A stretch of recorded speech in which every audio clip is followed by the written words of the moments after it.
to introduce Dr. Jordan Peterson, professor of psychology at the University of Toronto.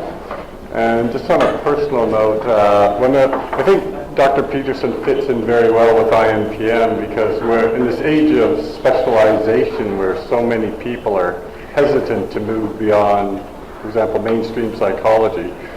Dr. Peterson's work routinely brings in the classics, neuropsychology, philosophy, literature. I've actually seen all that in one of your articles.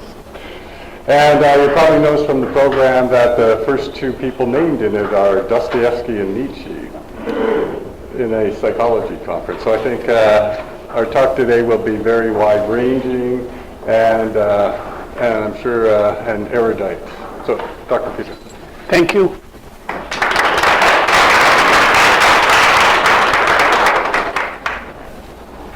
So,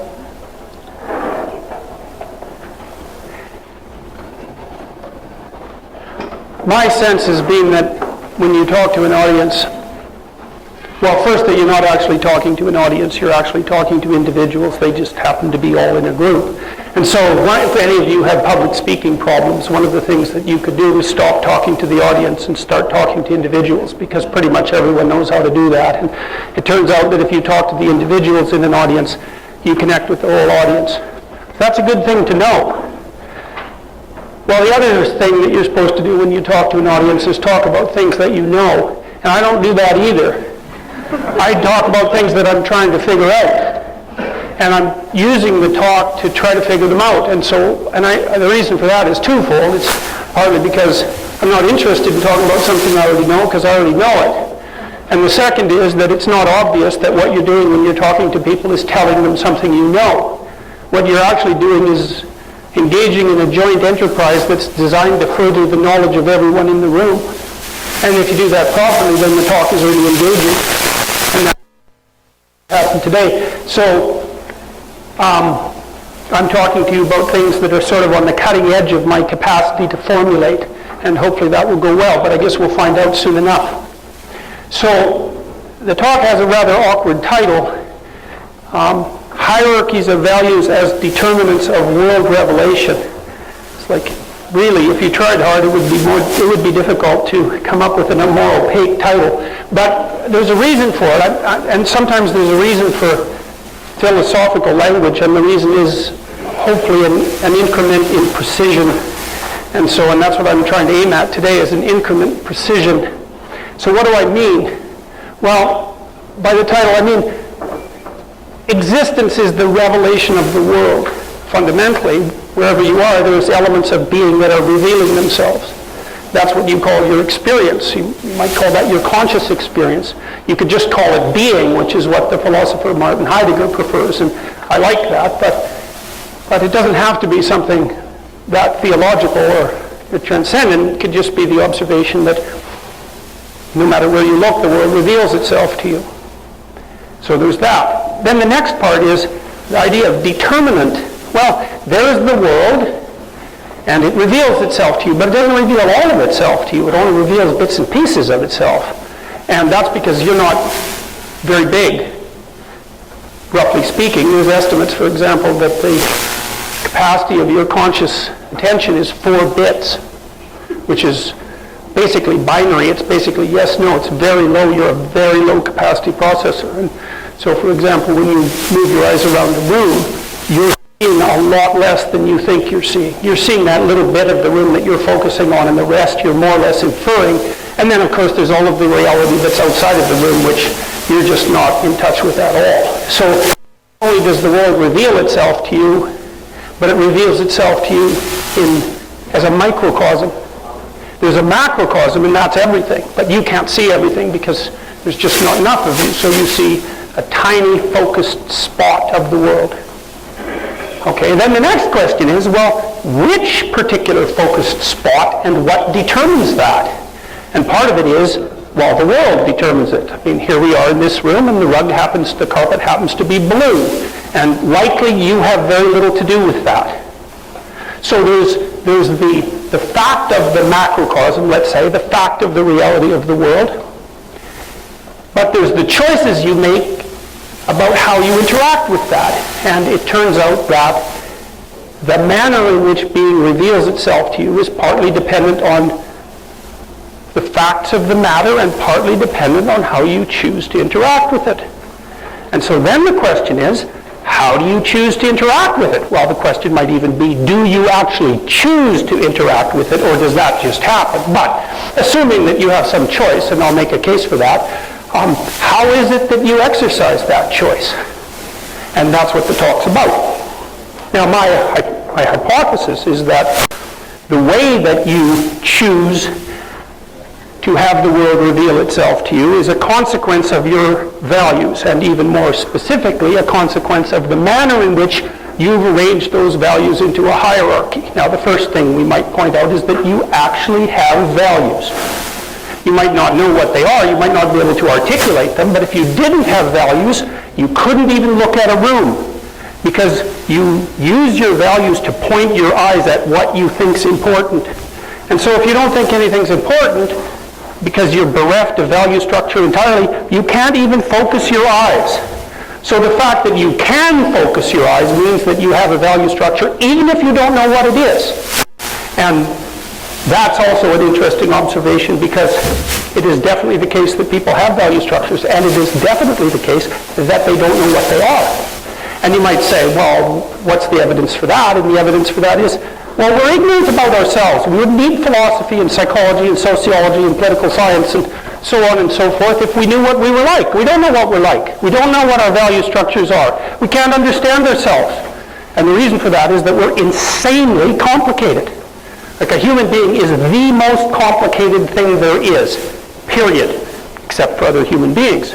And we're unbelievably complicated. In fact, we're complicated enough so that we can survive in the world, and the world is a very complicated place. Now, it takes a lot of maneuvering on our part, because complex as we are, the world still throws a pretty vicious challenge at us, and in the final analysis, you might say that it always wins, but we're plenty complex to give it a pretty good go for a while. But the price we pay for that, at least in part, is that we don't know who we are. We really don't. So, and you know, one of the consequences, I suppose, of being ignorant is that you also have your choice about what you're going to be ignorant about. And one of the things that we're ignorant about is just how terrible we actually are. And it turns out that's a useful thing to figure out, because being terrible is an extraordinarily useful thing. So, I mean, you're not going to be able to put your arguments forward with any power unless you're terrible. And if you can't put your arguments forward with any power, well then, you might as well just dry up and go home. Because there isn't going to be a single situation that you walk into that you're going to master. And that's a real catastrophe if what you're trying to master is actually something complex and worthwhile. So, you know, that's part of the reason I alluded to that a little bit earlier, that part of the hero's journey is the incorporation of malevolence, we'll say, and aggression, because those two things give you power. And if you don't think you want power, well then consider the alternative. You have no power. Well, we know where that leads. If you're powerless and you see yourself that way, well, that's a pathway to resentment. And once you're resentful, man, things really start to go badly. So, okay, so we're going to investigate all this and see what we can conclude today. So the first thing we already talked about is that the world is a very complicated place. You can think about it as a symphony, or think about it as a symphony with a choir. And the reason I want you to think about it that way is because a symphony with a choir is a representation of the world. That's why we find a symphony with a choir so meaningful. And so the world is a multi-level phenomena, right? It exists at the subatomic level and the atomic level and the molecular level and so forth, all the way up to the cosmic level, with political systems and economic systems and familial systems and all nested inside of that. And so the world at any moment is like a complex orchestral score, and many things are going on at the same time. Now, when you're listening to a complex piece of music, you can choose to listen to one part of it or another, and you can get a vague apprehension of the whole, and hopefully the whole is working harmoniously. Everyone can sing and dance along. And that's a representation of a perfect mode of being, and that's also part of the reason we find musical performances of that sort so engaging and enthralling. They tell us about the structure of reality, and they tell us about the place we could have in it. And we experience that as a direct intimation of meaning. So music is often regarded as the least representational form of the arts, and I think that that's exactly wrong. It's the most representational form. It's just that we don't understand what it represents. Okay, so the world of being is a multidimensional place, and many things are happening at once, and they all potentially add up to something harmonious, and they're all potentially acting in a manner that we could participate in, and perhaps we could participate in that process in the same manner that the choir participates, for example, in Beethoven's Ode to Joy. Now that would really be something to aim at. We can represent it because Beethoven did. Well, one question might be, can we represent it and act it out? And you might say, well, that would be so good that it would be worth almost any attempt to try. So the world's a very complicated place. And you can't focus on all of it. So you have to orient yourself so that you can focus on some of it. Now, some of that we do externally. It's not all psychological. So for example, here you are in this talk, and you're concentrating on my voice and the slides when you're not being interrupted by some random traumatic thought that you haven't yet dealt with. So, but you think about what makes it possible for you to sit here in this place and concentrate on something at such a microcosmic level when there's so many things going on around you, and that's easy. You live in a functional democracy. Inside that functional democracy is a functional economic system. Inside that economic system are nested systems that allow the lights to be on, and the air conditioning to run, and the doors to be closed, and this place to be safe enough and focused enough so that you can dispense with most of the complexity of the world while you're attending to this little tiny part of it. And so that's the sociological and psychological preconditions for an event like this. And then you use other screening mechanisms that are more psychological. And so we're going to turn our attention from the external scaffolding that you exist within and that protects you to the psychological scaffolding that you exist within and that protects you. Now the world is complicated, and so that means you have to represent it. If you were omnipresent and had all the attributes, classical attributes of God, you could just manage the world in its entirety, but you're not like that. You're more like a genie, right? A genie has a lot of power, but it has to live in a very, very small space. And of course, the root of genie is the same root as the word genius, and the reason the genie has the symbolic and metaphorical form that it has is because it's a good representation of the human genius. A lot of power in a very, very little place. So we deal with the discontinuity between the massive complexity of the world and our relative simplicity by forming representations of the world. And then we inhabit those representations. That's no more complex in some sense than you using Google Maps to orient yourself from one place in the world to another. So Google Maps abstracts and represents the world for functional purposes, and the functional purposes are to deliver you from one place to another. The representations that you use of the world have exactly that structure and function. They're designed to simplify things that are too complex to understand in a manner that will deliver you from one place to another. You're an active creature, right, in a mobile body, and you're always moving around trying to get from one point to another. And so you could say, when you describe someone's life in psychological terms, you could describe it in the following manner. Where is that person? Where are they going? And how are they going to get there? And you could say, well, that's a form of representation, and I would also say it's the basic form of a story.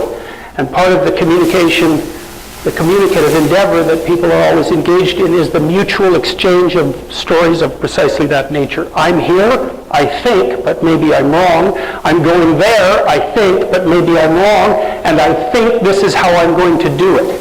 And when you talk to people, what you're attempting to do is to clarify each of those representations so that you can lay out the map and the plan in the way that's going to produce the result that you want it to produce. And it's very useful for us to be able to communicate, of course, because that means that we can rely on the collected representational wisdom and capacity for articulation and planning that everyone else has in addition to us. Our representational forms basically take three main types. One is procedural, and that's the most embodied. So procedural representation is what allows you to ride a bicycle, or to type, or to play the piano. Now, the child psychologist Piaget regarded the human body as an imitative tool that interacted with the world. And so here's a way of thinking about it. When I look at a cup on a table, I don't see something objective called cup, then evaluate, and then determine what to do with it. What happens instead is that my eyes are directly attached to the systems that mediate my motor responses, and when I look at a cup, one of the consequences of that act of perception is the formulation of a grip, or preparation to form the grip. It's exactly matched to that cup.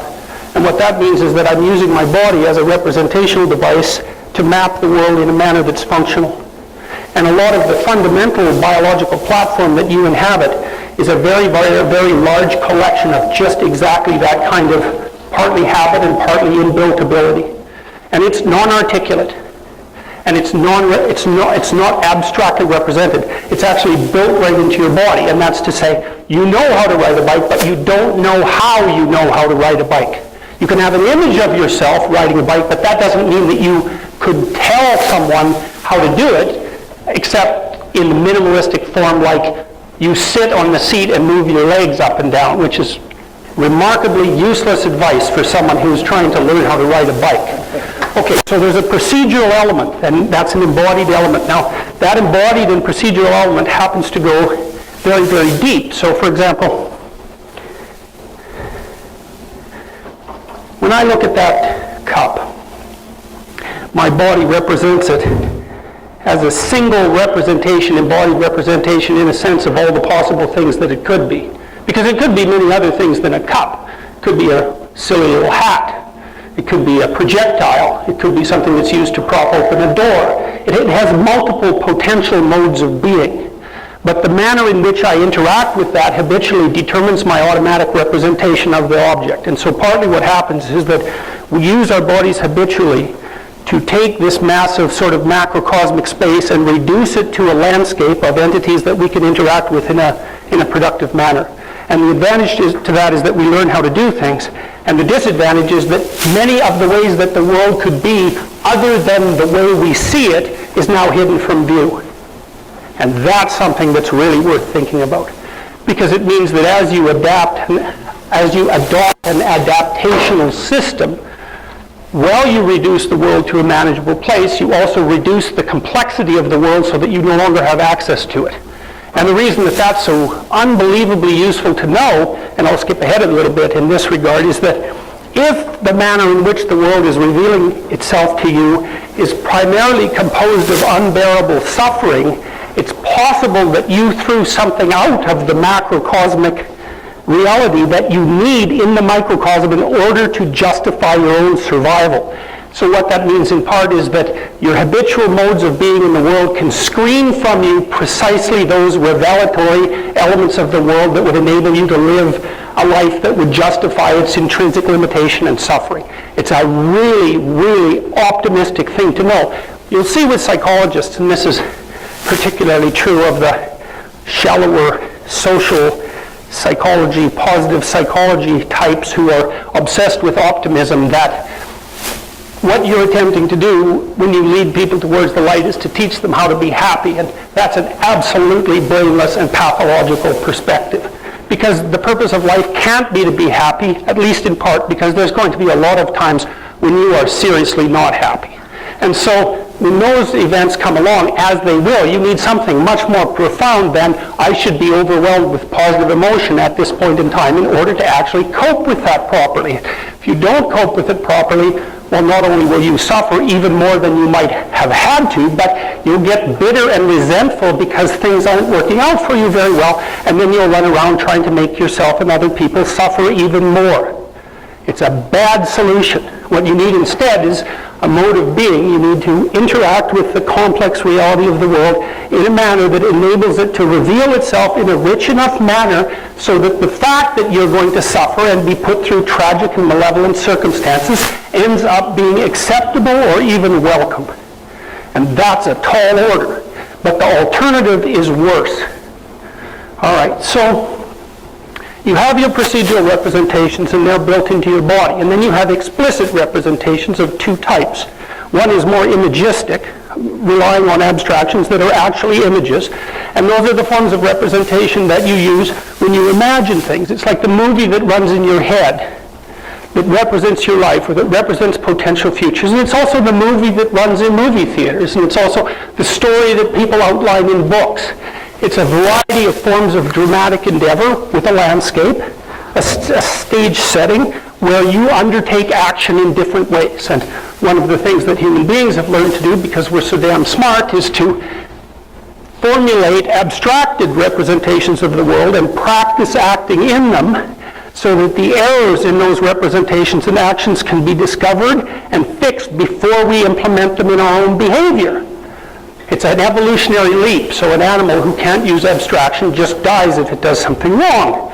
Whereas a human being can represent a possibility in abstraction, run the simulation, note the fatal consequences, and refuse to embody that in action, right? So we've internalized the process of evolutionary selection.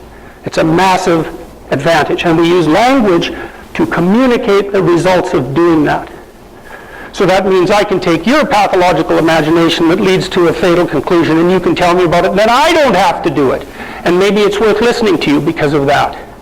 Right? That's why, for example, we're very attracted to anti-heroes in movies, because the anti-hero tells you all the interesting pathological things that you can do that lead to terrible ends that you now don't have to do because you know that they lead to terrible ends, which is a lot more efficient than doing the same thing yourself and then running into that pathological end. So we're absolutely starving for that kind of information, which is why we'll do peculiar things like line up and pay money to see a fictional Star Wars character defeat another fictional Star Wars character in some universe that doesn't even exist. It's not just entertainment. Not at all. And here's something to consider.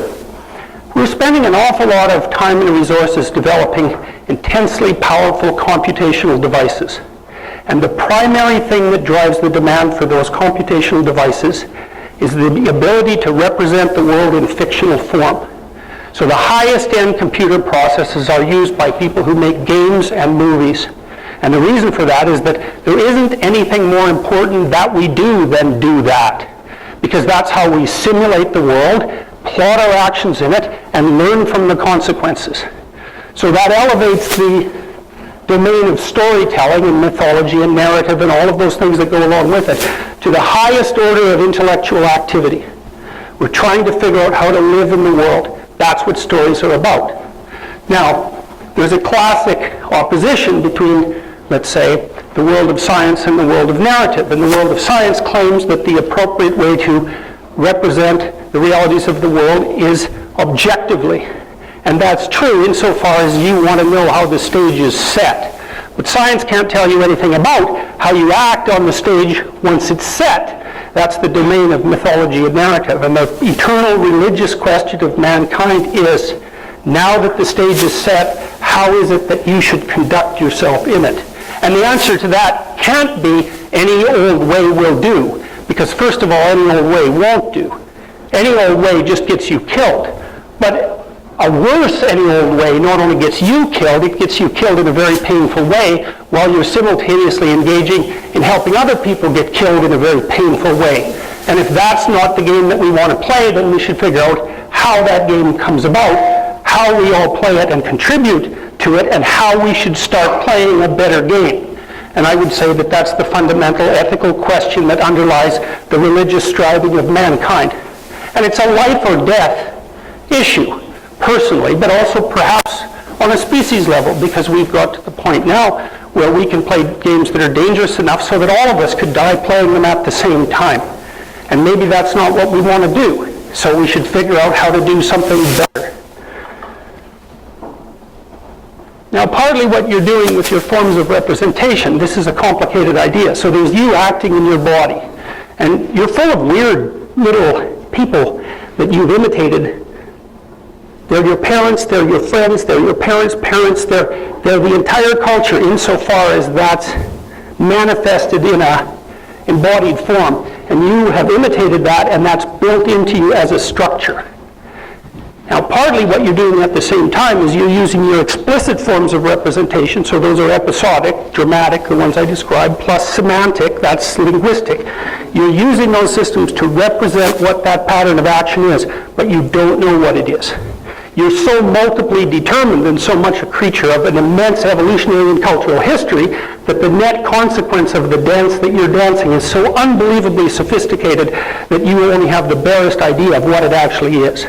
And so partly what you're trying to do when you're trying to understand yourself and others is that you're trying to bring your explicit representations of yourself in line with the actuality of yourself, and then to also do that in a manner that allows you to improve the representations that you use as you act in the world. And that's part of what makes us so insanely curious, because we actually want to act properly in the world given the consequences of failure to do so, and we're willing to get information from any source whatsoever if that will aid us in that endeavor. So,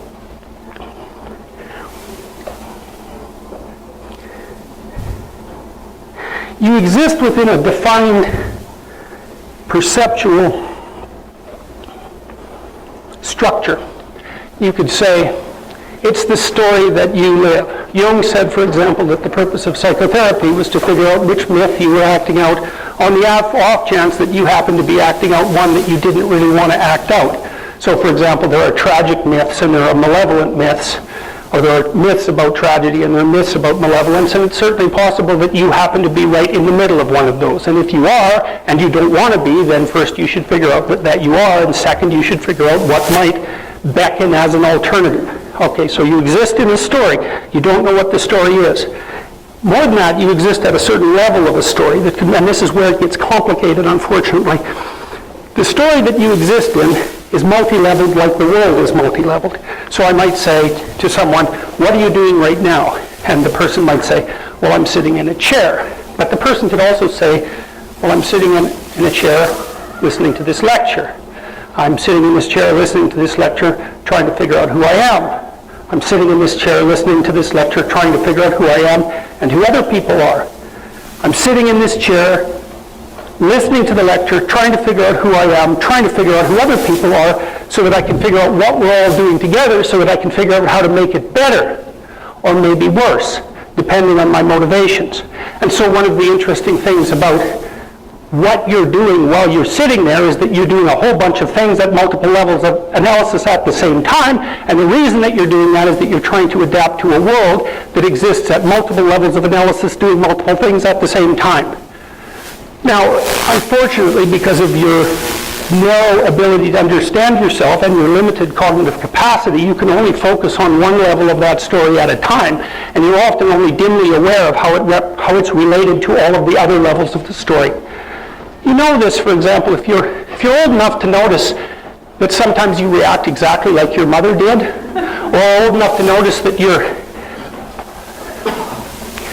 reacting exactly like the part of your father that you didn't really like was reacting, then you'll also notice that there's a lot of things inside of you and that are part of you that you neither understand nor have integrated nor can control. And that's part of the experiential evidence that suggests that you're living out stories that are beyond your comprehension. You're imitating and living out stories that are beyond your comprehension. And when you're confused and you're pulled in two directions at the same time, or when you're pulled in four directions at the same time, then what's happened is that you're trying to live out four stories at the same time, but they don't have the same stage instructions and they're not aimed in the same direction. And what that tends to do is bring you to a crashing halt. And one of the things that you see with people, if you study them intensely, is that it's often very difficult for a person to organize themselves in relationship to a new goal. They get confused and scared. And then maybe they get themselves 51% organized in relationship to that goal. So they're not moving forward with a lot of force. And you can just put out your finger and push on their forehead and bring them to a complete halt.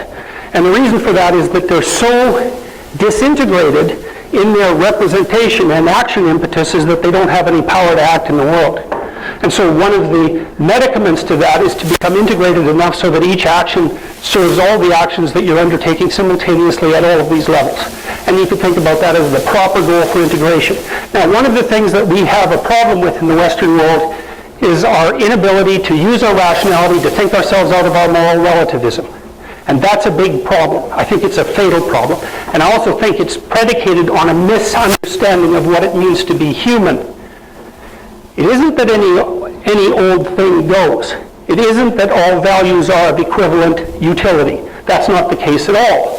And I think that we've already made that decision because we looked at the sort of things that happened in places like Auschwitz and we decided that that wasn't where we wanted to go.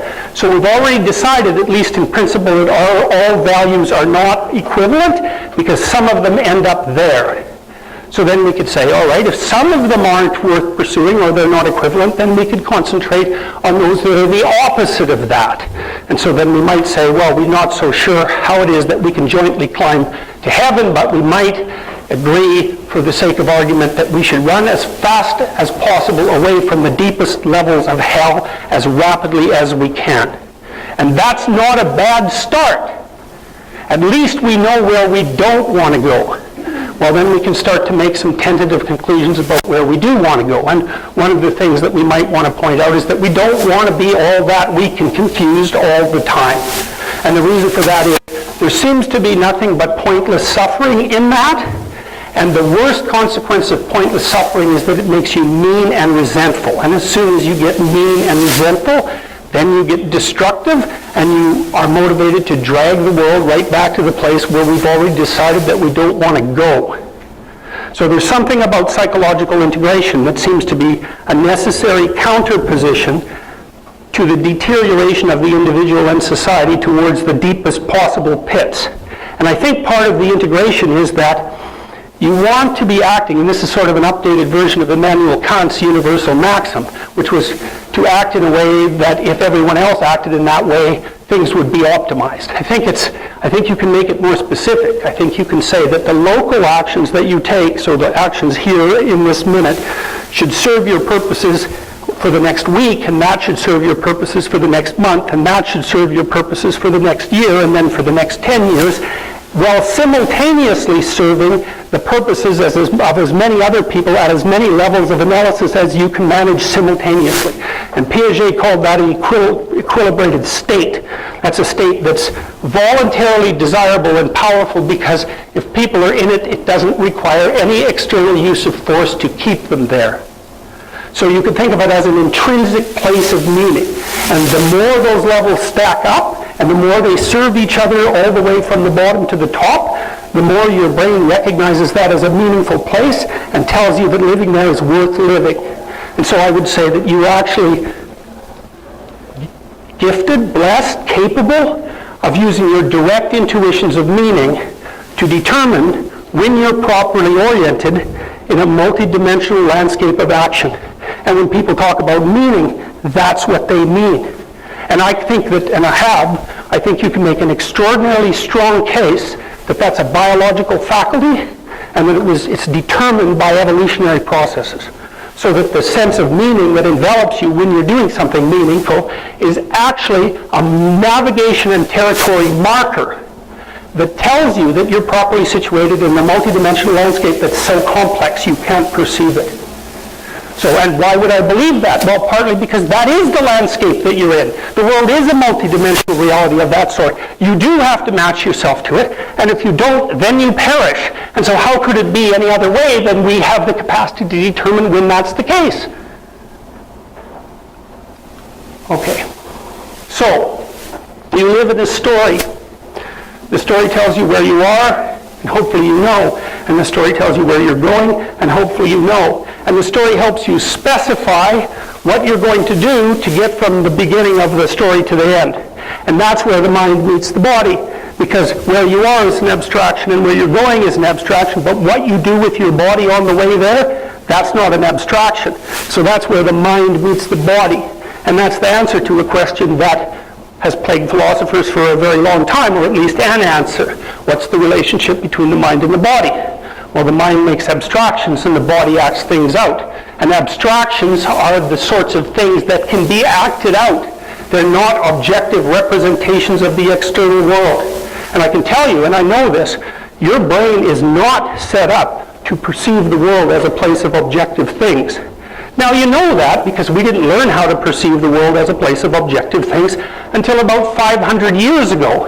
And yet things like us, living things, have been around for 3.5 billion years, and things of approximately our cognitive complexity have been around for somewhere between 7 and 60 million years, if you want to go back to, if you're willing to include all of the mammals in that purview.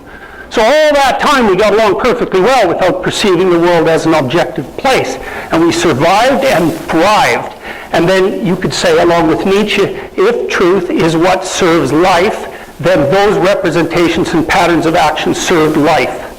And then you could say, and I think you can say this with some confidence if you happen to be a Darwinian, there isn't anything outside of what serves life that you can claim as truth. Well, you're a living being after all, and you have a stake in the matter, and the idea that we can view the universe in a detached way without being motivationally committed to it is not only erroneous, because we can't do that, but it's dangerous, because if we make the world into something that's objective and real and also meaningless in that regard, then we end up inhabiting a meaningless cosmos, and that's not very good because we're suffering while we do it, and we can't tolerate it. It turns us against being. And if you get turned against being, then God help you, so to speak.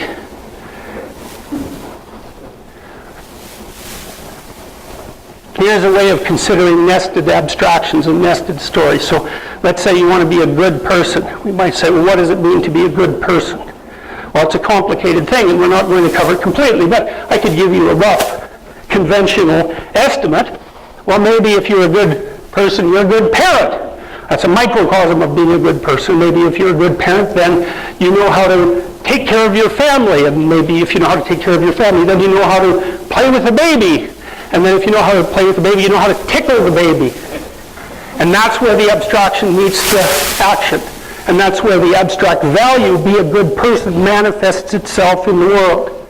And so all the high-level abstractions that guide us as values come down to the pinpoint of what you're doing at the moment. And if you're properly integrated, then what you're doing in the moment, you play with the baby in a way, you tickle the baby in a way that's playful, and you're playful in a manner that makes you a good parent, and you're a good parent in a manner that makes you a good person. And all of that's working at the same time, and if that's working, then you're having just a perfectly fine time while it's happening. And you can tell that because you're engaged in it. And playing with a baby is one of those things that can really do that for you, because if you get into it and you focus on it and you pay attention to it, then you can make everything work out really nicely right now for some period of time. And that's not a bad start. And then you might say, well, if you play with the baby properly, say for 20 years, then the production of all that playing is the production of someone who can deal with the world in a forthright and courageous manner and can withstand the tragedy of his existence without becoming corrupted by it and wreaking havoc on everything. And so then maybe what's happening while you're playing with the baby, if you're doing it properly, you're setting being right. And that would be a good thing to do, especially if you give some consideration to what the opposite is. Now, partly I've learned the sorts of things that I'm telling you about because I spent 20 years looking at the most terrible things that people did to each other. And some of the things that I read about were so terrible that they were traumatic just in the reading. And so no one wants to look at that, and no wonder. But one thing I did learn from looking at all of that was that there are definitely places we don't want to go. And one of the things I learned about that is that if there are places that we don't want to go, then the place we do want to go is the opposite of that. And so what I've been trying to sort out since then is how might you conceptualize the opposite of that? And so I've been telling you some of that right now. So,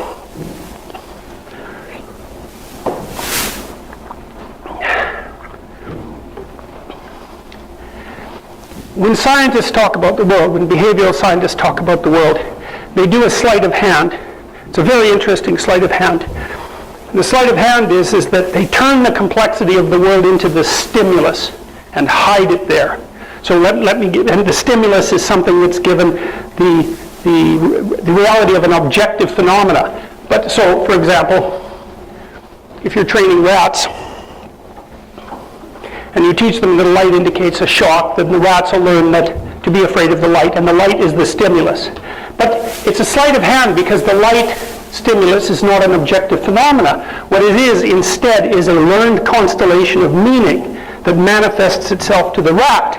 And so the problem of meaning is tied up in the idea of the stimulus, but it's not unpacked, because if you unpack it, then you can't treat the stimulus like it's an objective phenomena, and you can't pursue your behavioral philosophy. And that's not so good, because behavioral psychologists have taught us a lot, but to think of the world in that manner is a lot different than using that model and presuppositions to be a behaviorist in the lab for 15 or 20 minutes so that you learn something specific.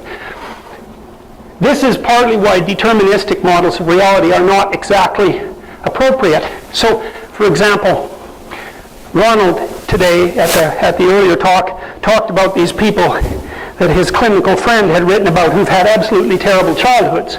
And so you might say, well, the stimulus was negative. But then you might say, well, wait a minute. As Nietzsche pointed out, any complex situation is susceptible to a multitude of interpretations, and each one of them could have independent causal force. So if you were bullied as a child, does that mean that you have to turn into a bully? Or does it mean that you could have learned from being bullied as a child not to do it again? Well, both of those are equally plausible causal stories, but they're very much dependent on the framework of interpretation that you're using to interpret the event. And so the event has two elements, and that would be the world element, the stimulus, but the other element is the framework of interpretation. And both of those are equally real. And you can't reduce one to the other. So here's something interesting. You know, Skinner, the behaviorist, used food to motivate his rats. So he used food as a stimulus and he used food as a reward. Skinner had to starve his rats down to 3/4 of their normal body weight before they would act as behavioral machines. So what he did essentially was simplify them. And fair enough, in science he used simplified models to represent the world. But, you know, it's one thing to think about people as rats, and it's actually less absurd as you might think, because rats are pretty damn sophisticated. But to think about people as starving rats who are housed in isolation cages, that's a whole different story. It's a whole different way of looking at the world. It's a whole different way of looking at the interpretive framework. The rat had an interpretive framework, but the framework was embodied in its hungry condition and its position within the cage. Once that happened, you didn't have to pay any attention to it in the scientific experiment. You could just assume that it was a given, but it's still relevant. It just gets hidden. Well, the same is the case when things happen to you. Are the things positive or negative? Well, it depends on the context of interpretation.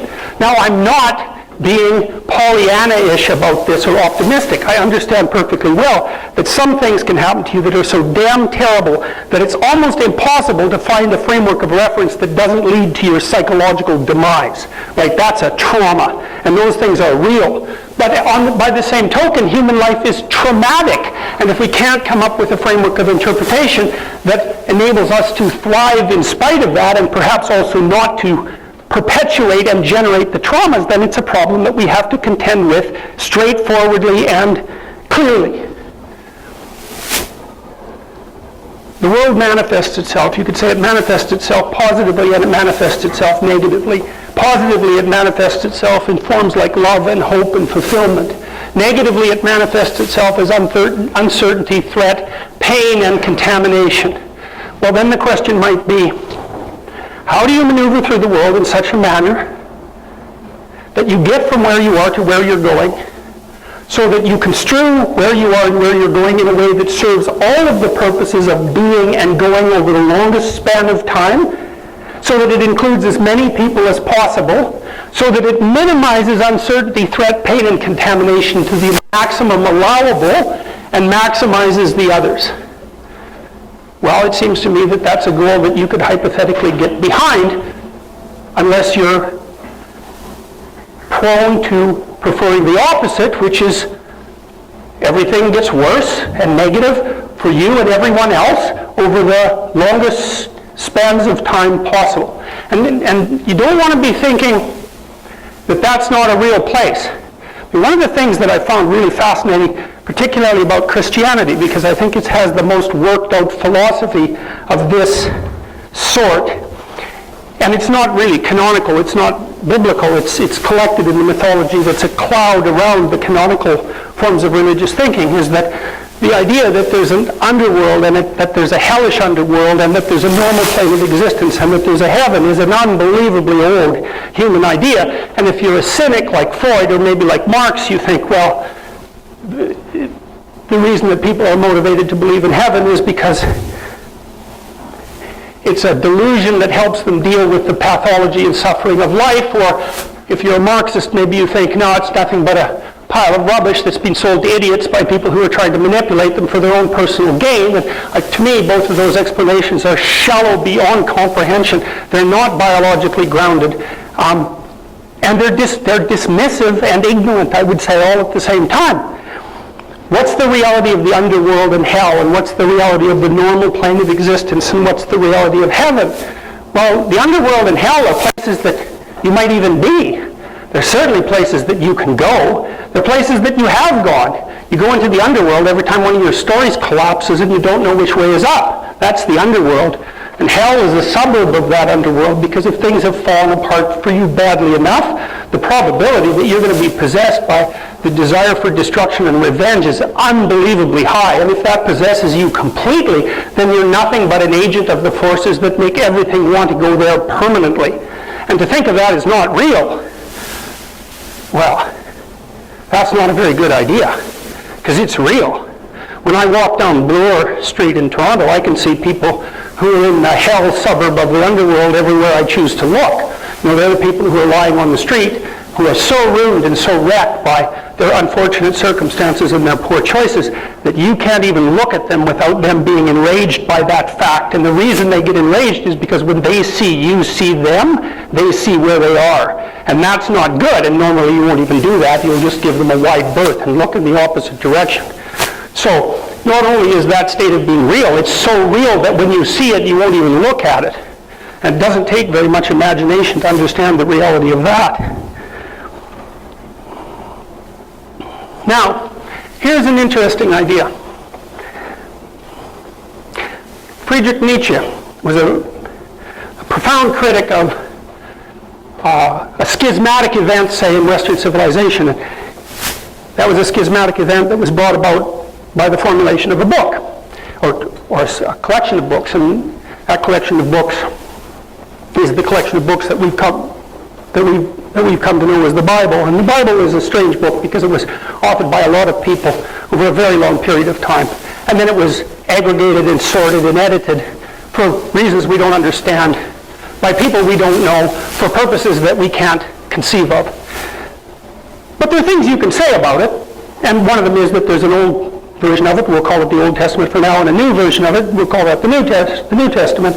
And in the Old Testament, the conception of God, and you could think about that in some sense as the conception of the highest transcendent value, or maybe the most realistic way of conceptualizing your interaction with being. If you think of being as something to act with and contend with, the God in the Old Testament is very harsh and judgmental, and if you make a mistake and you wander off the line, you're in serious trouble, and so are your descendants for at least 7 generations. And Nietzsche really liked the Old Testament. He thought, hey man, that's exactly right. You mess around seriously, and things are going to go so badly for you, you can't imagine it, and your children aren't going to escape it either.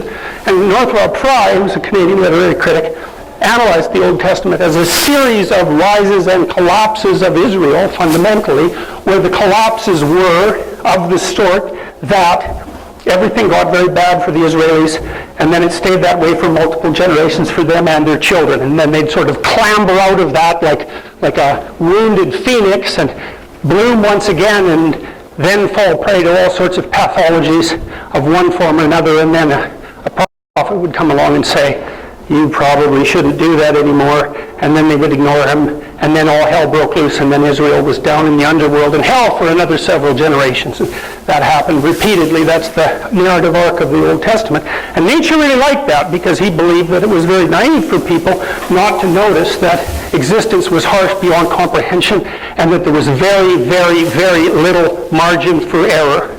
Now, modern people look at the Old Testament God and they say, well, how could I possibly believe in a God like that? And the Old Testament answer to that was, would be, who cares what you believe? We're attempting to formulate a representation of the structure of reality, and whether or not you like that and wish that that's how it would be has absolutely nothing to do with the accuracy of the representation. And so that's partly also why Nietzsche thought that that was a very salutary and accurate representation. He didn't like the New Testament at all. He thought it was naive, and he thought it was a profound literary crime that the New Testament had been laid on top of the Old Testament. But I want to offer you an alternative to that. So, the harsh judgmental reality idea, that's a very powerful idea. It's very difficult to contend with that and to invalidate it unless you're naively optimistic or you're willfully blind or you're a Pollyanna or something like that. You just haven't looked. So the idea that the world is a harsh and terrible place, that's exactly right. And it's probably harsh and terrible beyond your worst imaginations. All right, so fine. But it still opens a question, and the question is, what precisely does the way that you orient yourself in the world have to do with that? And one answer might be, well, none. I mean, look at you, you're pitiable and weak, and plus you're not going to last very long, and you're so full of flaws that it's absolutely absurd, and, you don't have that much willpower, and you don't know which way is up, and, you have limited cognitive power. Okay. And so what is it that you're capable of doing in a situation such as this? But then another question arises out of that, which is, well, what are the limits of your capacity for interpretation? How much does the manner in which you choose and to live and practice living in the world determine the manner in which it manifests itself to you? And the answer to that is, we don't know. I can tell you one thing about Skinner's rats. If you gave them a little electric shock and then fed them, they soon got really happy if they were subjected to an electric shock. And the reason I'm telling you that is that even, these are little electric shocks, that even something negative can be transformed into something positive if the interpretation of meaning around it is of sufficient power. So then the question might be, is it possible to wrap an interpretation of meaning around the world so that it has enough power to transform the manner in which the world manifests itself from something that's judgmental and harsh to something that, say, has the character of participating in Beethoven's Ode to Joy? Well, here's a suggestion.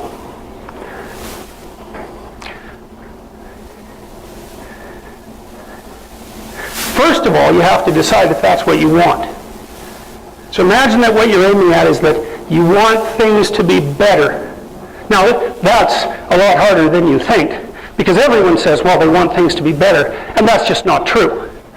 Making things better is hard. First of all, you have to take responsibility for it, and that's a lot harder than just sitting there. And second, you have to get all the malevolent, useless, underworld, hellish parts of you under control.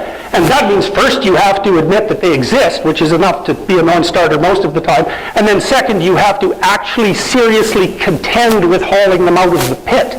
And that is not an easy thing. So you don't want to start with the delusion that you actually want to make things better. Why you? Is that all you want? You want to make things better? Well, you're already the savior of the human race. Problem solved. Insofar as the problem isn't solved, you're not there. Let's assume that you do decide that that's what you're going to do. Then the question is, if you did it with sufficient intensity and purpose, if you really committed yourself to it, how much change could you make in the functional structure of existence so that the terrible and horrible parts would go away? And the answer is, you don't know. Maybe it would all go away.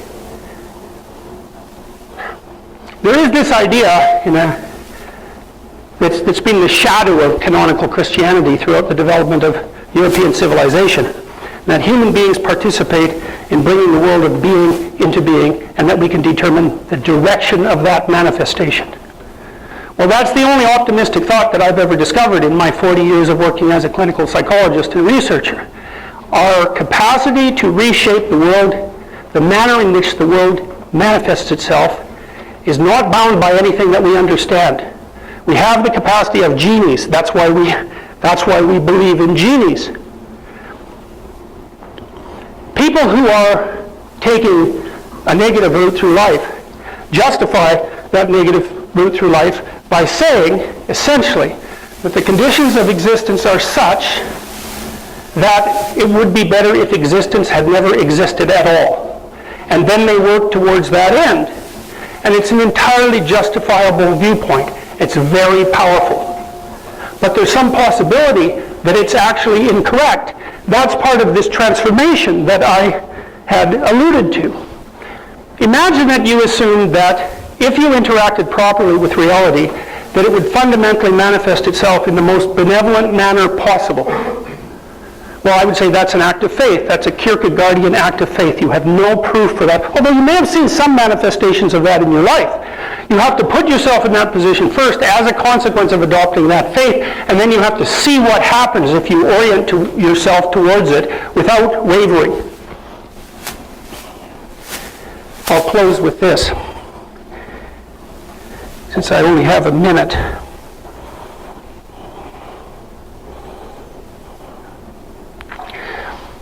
There's a symbol at the substructure of Western civilization, roughly speaking, and that symbol is the person who is sacrificed to God. Now, the idea is that if you're a follower of that figure, then that's what you do. So then the question is, what exactly does that mean? Well, canonical Christianity has reduced that to a formula. The formula is something like, it's like the Nicene Creed. You announce your belief in the dying and resurrecting Savior, and you're saved. And the problem with that seems to be that there's a lot of phenomena left around us in the world that seems to indicate that we're not very saved at all. So maybe the mere explicit statement of belief is not precisely the point. Maybe the point is something else. Maybe the point is that you aim as hard as you can with everything you have at the best thing you can possibly conceive of. And then you allow every part of you that has to die while you're doing that to die. And that's the essential meaning of that symbol. It's this thing that transforms. It's the central symbol of Western civilization, is the spirit that transforms itself through death. And it's more than that. It's the spirit that transforms itself through voluntary death while aimed at the highest possible good. Well, here's a thought. Maybe that's a mode of being that has enough power so that it would reconcile you to the suffering that's intrinsic in life. That's a minute.